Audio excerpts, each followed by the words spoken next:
He speaks to Israel. He's talking to Moses in Numbers. Well, 12 is when he happens to go. We're going to go to 14. 12 is where he has to chastise folk who rebelled against leadership. Not going to park there because I don't want y'all to drive on me. Okay. But he pulls out Aaron and Miriam, who says, Moses, our leader, our senior gift, is not the only one God talks to. So God pulls them out, takes them out on the desert, speaks to them, and says, I send word by prophecy. I send word by vision when I want to talk to the congregation. But Moses, I speak to directly. And you would dare come against the man that I've chosen and set in place, you're going to pay for that rebellion. So the Bible says that he's stricken Miriam and said with leprosy. You know, leprosy is that hateful disease where body parts rotten and fall off. Leprosy has you as an outcast. And so Moses prayed for Miriam to God, and God says no.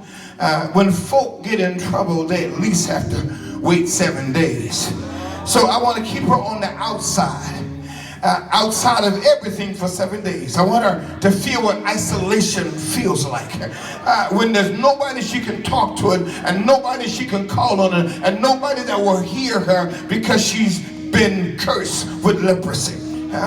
So the Bible says that he set her outside the camp for 7 days. But went on, and Aaron came, and Aaron professed that God is God, and Moses is the set gift, and so we must adhere. Now all of this comes because it wasn't just Miriam and Aaron rebelling, but all of Israel was rebelling.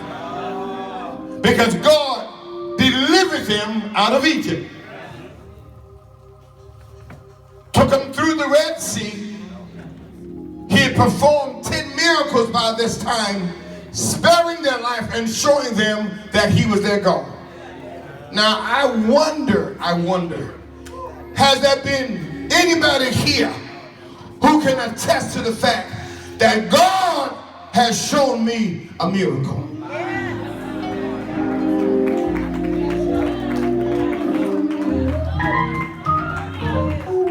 Somebody who declare, I know for myself that he's a miracle working God.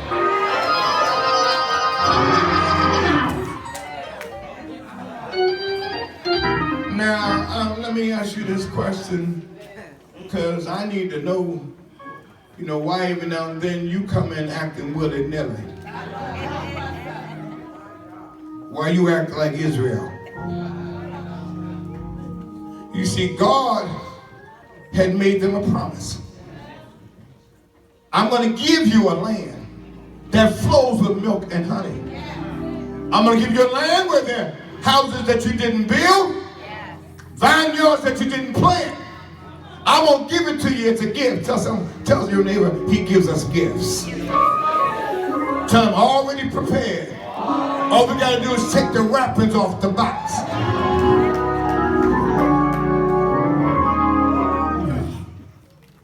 He made the promise, and along the way to fulfill the promise, he has to perform miracles.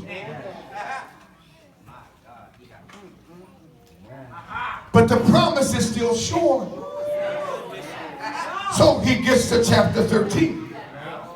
When he gets to chapter 13, he tells Moses in verse 1.